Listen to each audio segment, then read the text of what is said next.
Salam semuanya dikasih Tuhan.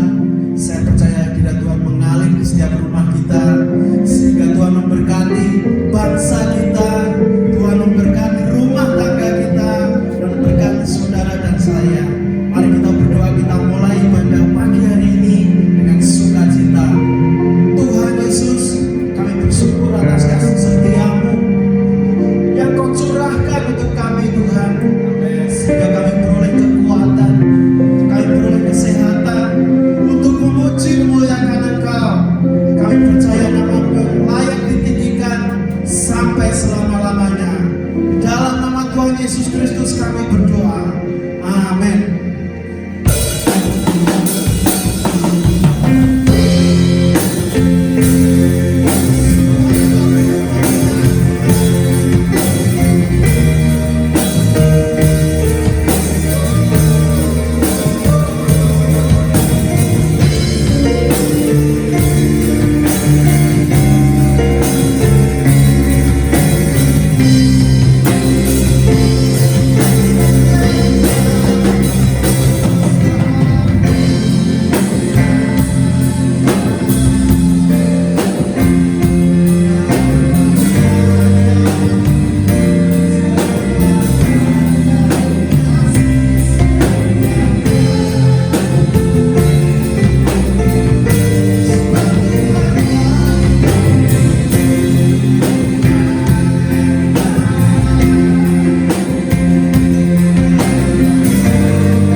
Biar kami memuji memuliakan nama-Mu dengan sepenuh hati kami, hanya untuk kemuliaan nama Yesus.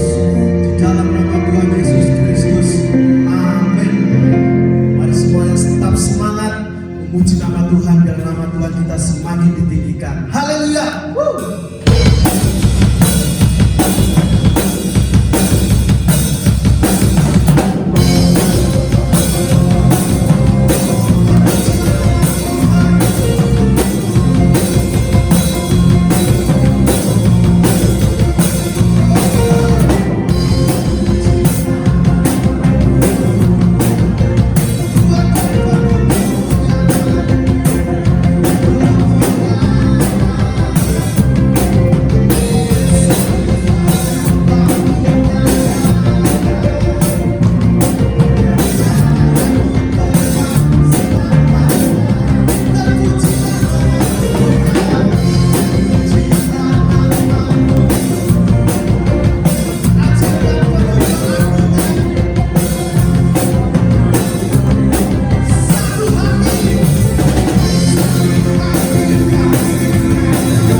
masa-masa ini sehingga kita peroleh kemenangan.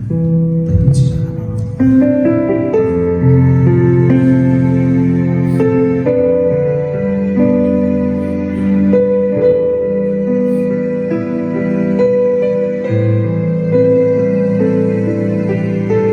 Kami percaya penyertaan atas umat Tuhan. Terima kasih Tuhan.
Shalom, selamat pagi Bapak Ibu Saudara yang dikasihi oleh Tuhan. Kita mengucap syukur karena Tuhan masih memberi kesempatan kita untuk mendengarkan firman Tuhan. Dan sebelumnya, mari kita berdoa, kita tunduk kepala sejenak.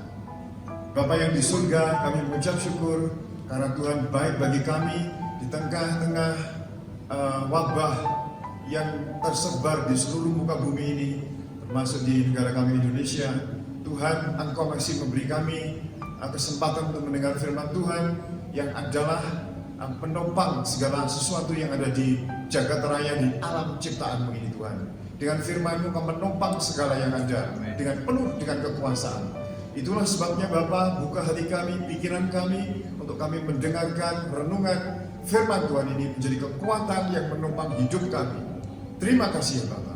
Kami mengucap syukur dalam nama Tuhan Yesus Kristus. Amin. Bapak Ibu Saudara yang dikasihi oleh Tuhan, saya ingin mengangkat judul firman Tuhan adalah tentang pengangkatan atau tentang kedatangan Tuhan Yesus. Saya hubungkan dengan keadaan yang sekarang terjadi di tengah-tengah kita, supaya kita ini paling tidak mengetahui waktu-waktu musim apa yang sedang Tuhan izinkan terjadi pada hari-hari ini. Saudara yang dikasihi oleh Tuhan, semua tentang kelahiran tentang Tuhan Yesus Kristus sudah digenapi. Tentang pelayanannya juga sudah digenapi.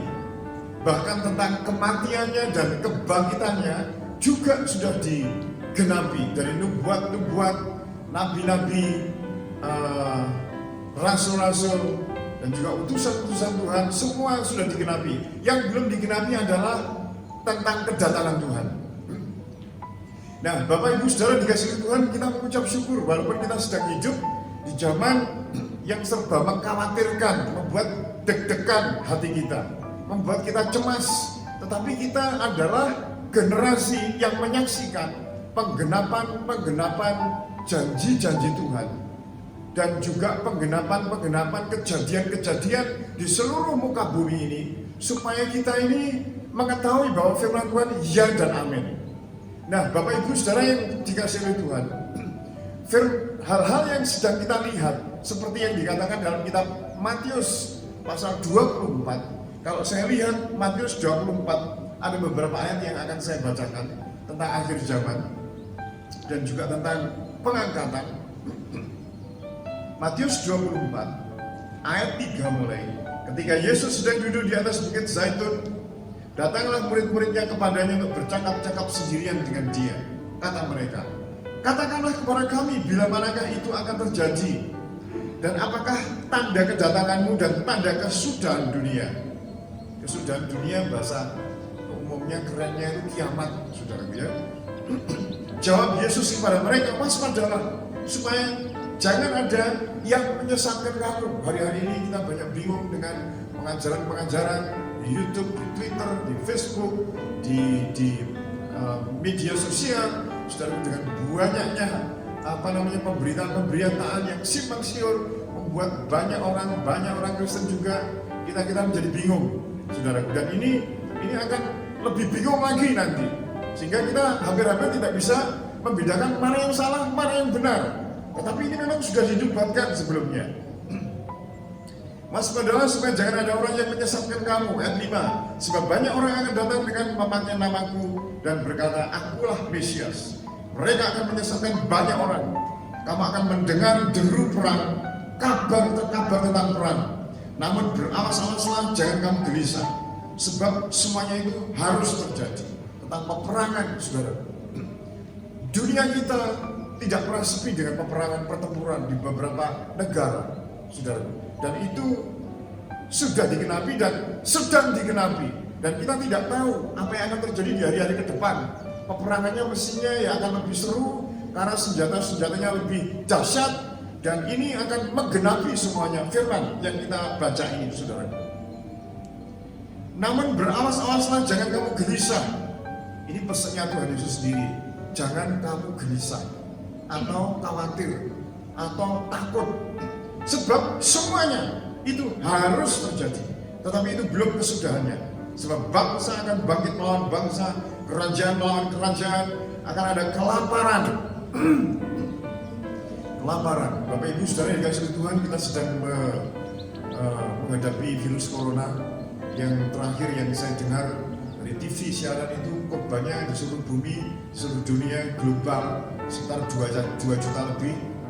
Saudaraku, dan ini menyangkut korban-korban yang begitu banyak dan mengkhawatirkan. Dan dengan banyaknya negara-negara yang lockdown, itu mengakibatkan juga beberapa perusahaan besar pun mengalami penurunan, apalagi yang sedang, yang kecil, semuanya terdampak.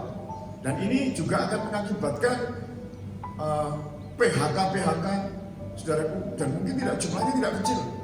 Dan diperkirakan menurut berita-berita bahwa kalau ini tidak berhenti dan tidak bisa diatasi dalam waktu yang singkat, maka akan terjadi sebuah kegelisahan yang mendatangkan di mana orang-orang takut akan masa depan, takut apa yang dimakan dan diminum, sehingga terjadi di situ juga kelaparan, saudara. Seperti yang dikatakan di dalam firman Tuhan yang kita baca ini, saudara. Akan ada kelaparan. Dan kalau sudah ada kelaparan, otomatis orang akan berusaha mencari jalan keluar melalui kejahatan-kejahatan dan apalagi kalau kita lihat, dan saya dengar dari berita di TV, saudaraku, itu malah orang-orang yang di penjara banyak yang dikeluarkan ya karena mungkin sudah tidak bisa mengatasi. Ini tidak hanya di Indonesia, tetapi di banyak negara itu orang-orang dilepas ya. Tidak tahu kategorinya apa, tapi yang jelas ini memang fenomena yang baru yang belum pernah kita hadapi sebelumnya. Baru kali ini saya juga merasa heran hal itu terjadi. Nah, ini otomatis nanti akan menyebabkan Bapak Ibu Saudara gelombang kemiskinan di mana-mana dan akan menciptakan sebuah kejahatan saudara, karena bahaya kelaparan ini. Dan gempa bumi di berbagai tempat. Gempa bumi ini di Indonesia menurut catatan pemerintah itu ada ratusan, puluhan, tidak hanya puluhan, ratusan gempa kecil sedang seperti lindu ya, gerakan di bumi kita ini. Dan itu terjadinya sangat cepat dan banyak, saudara. Akan tetapi semuanya itu barulah permulaan zaman pemberitaan menjelang zaman baru. Itu permulaan, belum zaman baru, zamannya di mana Tuhan Yesus Kristus memerintah. Nah, ayat yang ke pasal 24, ayat yang ke 37 dikatakan, sebab sebagaimana halnya pada zaman Nuh, demikian pula kelak pada kedatangan anak manusia. Sebab sebagaimana mereka pada zaman sebelum air bah itu makan, minum, kawin, mengawinkan sampai kepada hari Nuh masuk ke dalam bahtera, dan mereka tidak tahu akan sesuatu sebelum air bah itu datang melenyapkan mereka semua. Demikian pula halnya kelak pada kedatangan anak manusia. Pada waktu itu kalau ada 2 orang di ladang, yang seorang akan dibawa dan yang lain akan ditinggalkan. Kalau ada 2 orang perempuan sedang memutar batu kilangan, yang seorang akan dibawa dan yang lain akan ditinggalkan. Karena itu berjaga-jagalah, sebab kamu tidak tahu pada hari mana Tuhan datang. Bapak Ibu Saudara yang dikasihi Tuhan, kita ini sedang menghadapi kecemasan-kecemasan yang ada, dan kita yang paling utama yang sedang akan digenapi Tuhan adalah kedatangan Tuhan. Nah, kalau kita lihat dari Alkitab ini tadi dikatakan yaitu sebuah peristiwa pengangkatan. Selain kita melihat penggenapan yang ada, kita sedang menantikan masa pengangkatan, di mana barusan kita baca orang di ladang 2 orang, 1 ditinggal, 1 diangkat. Saudara, ada yang memutar batu kilangan, seorang di bawah, yang lain ditinggalkan. Nah, kalau kita lihat dalam kitab Wahyu pasal yang ke-16 ayat 15 dikatakan, lihatlah, aku datang seperti pencuri. Berbahagialah orang yang berjaga-jaga dan memperhatikan pakaiannya, supaya ia jangan berjalan dengan telanjang. Nah, saudara, kita sedang menantikan kedatangan Tuhan. Dikatakan kedatangan Tuhan atau pengangkatan itu terjadinya sekejap dalam 2 Korintus. Saudara, dikatakan dalam sekejap mata pengangkatan itu terjadi. Nah, pengangkatan itu atau kedatangan Tuhan seperti pencuri, itu ciri-cirinya pencuri datangnya tiba-tiba. Bapak, Ibu, Saudara dan saya, kita tidak tahu kapan.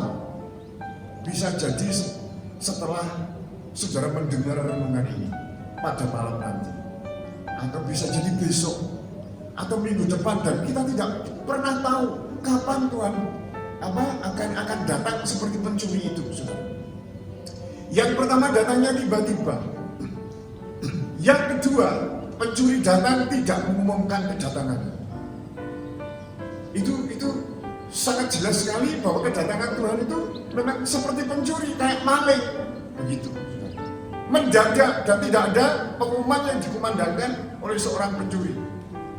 Nah, itu sebabnya firman Allah mengatakan berjaga-jagalah dan berdoa. Terus yang ketiga, pencuri datang itu untuk mengambil barang-barang yang berharga saja. Barang-barang berharga itu tidak mungkin barang-barang biasa. Tidak ada pencuri yang akan datang ke sebuah rumah membawa dandang. Itu nggak mungkin itu yang akan diambil. Atau kursi, atau meja yang berat-berat. Tidak mungkin pencuri datang, dia mengambil mobil tahun 50 ya.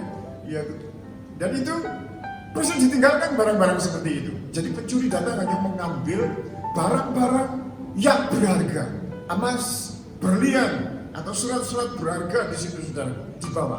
Demikian pula Kristus datang tidak mengambil sembarang orang. Yang jelas Tuhan menuntut persiapan kehidupan kita, kekudusan kita, ketaatan kita kepada Tuhan, saudara. Nah, di situasi yang seperti ini banyak kita lengah. Akhirnya kita memperhatikan kapan-kapan dengan tiba-tiba Tuhan datang. Jangan sampai Tuhan datang seperti pencuri, pengangkatan terjadi, kita di tempat yang salah. Atau kita melihat internet yang tidak dikenal Tuhan. Atau kita sedang berbuat perselingkuhan. Atau kita sedang WA mantan pacar misalnya, saudara. Atau kita sedang korupsi. Atau kita sedang melakukan perbuatan-perbuatan yang tidak dikenal Tuhan. Nah, kita harus mempersiapkan diri, Bapak, Ibu, Saudara. Jadi kita tidak boleh sembrono. Sebenarnya masa-masa memang kita hidup sebagai orang Kristen itu saya anggap juga sukar sebenarnya, Saudara.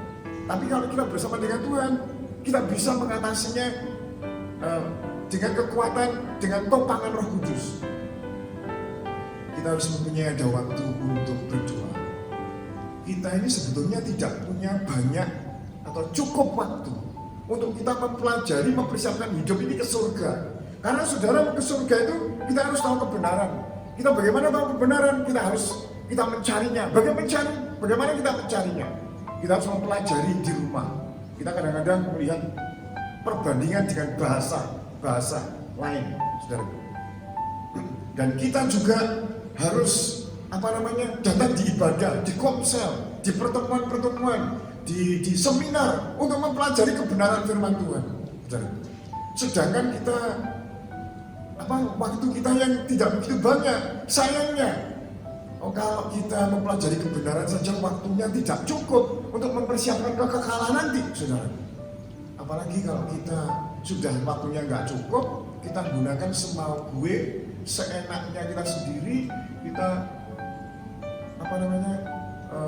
membuang-buang waktu, saudaraku, dengan kita pergi dengan tanpa tujuan, atau kita terlalu terikat dengan hobi yang demikian panjangnya waktunya sehingga membutuhkan waktu yang banyak, atau kita terlalu mengejar harta, saudaraku, sehingga waktu mempelajari firman nggak ada. Padahal firman Tuhan itu di dalam kitab Amsal pasal yang kedua ayat yang keempat, kalau tidak salah di situ dikatakan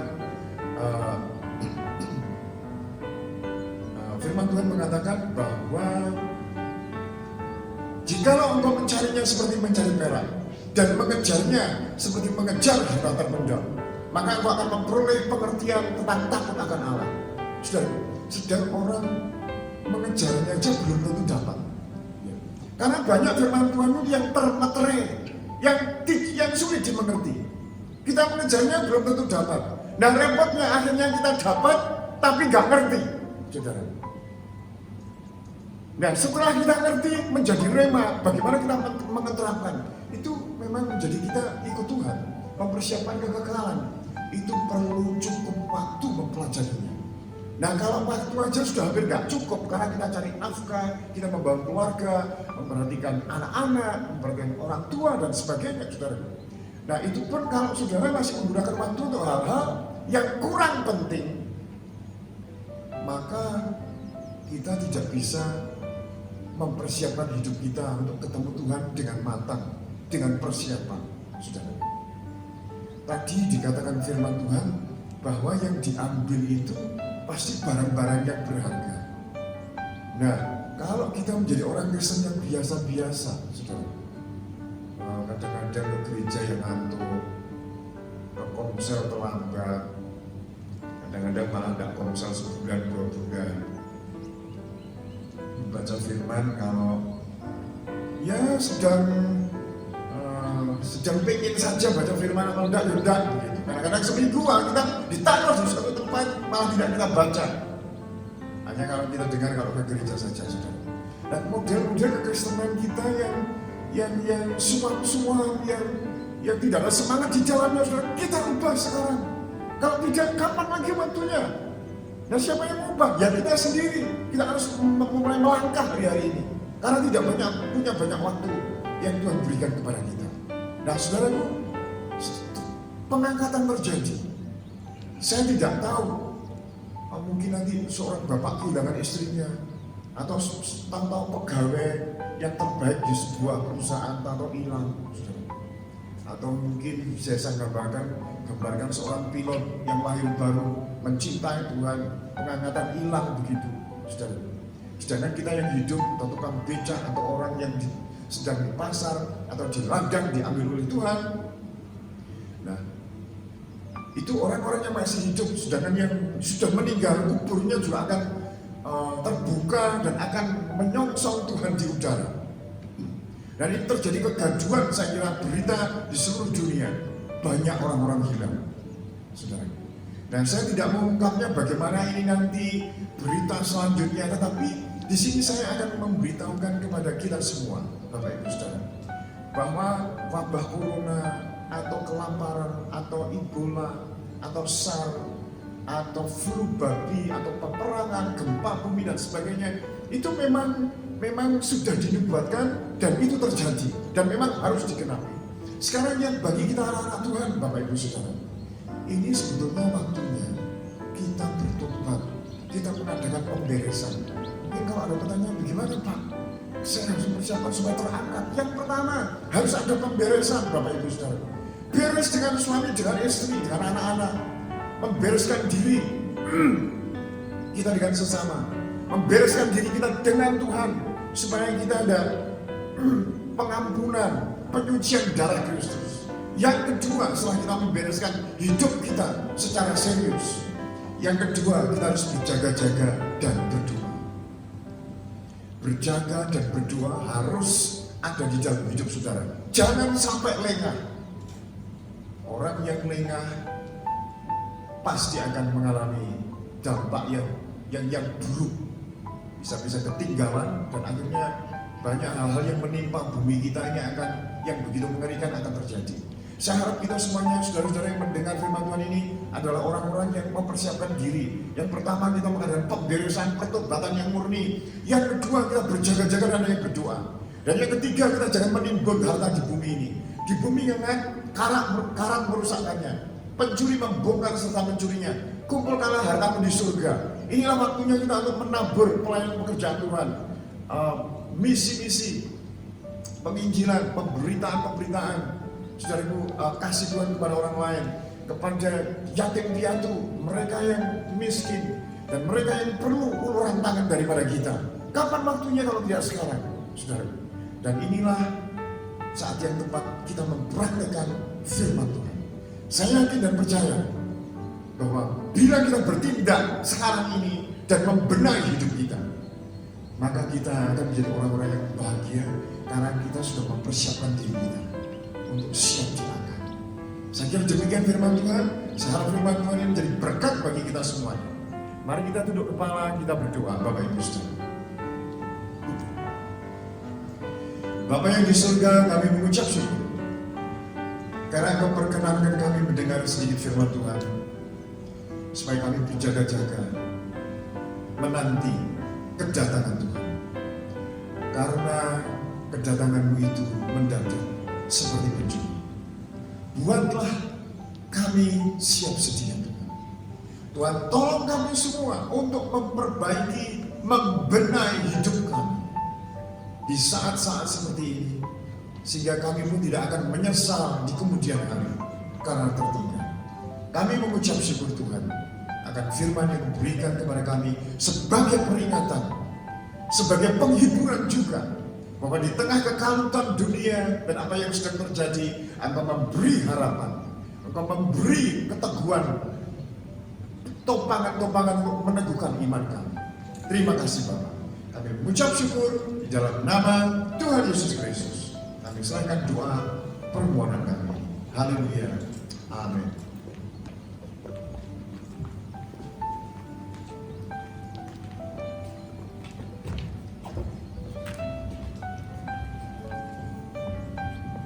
Saudara, kita sudah mendengar firman Tuhan.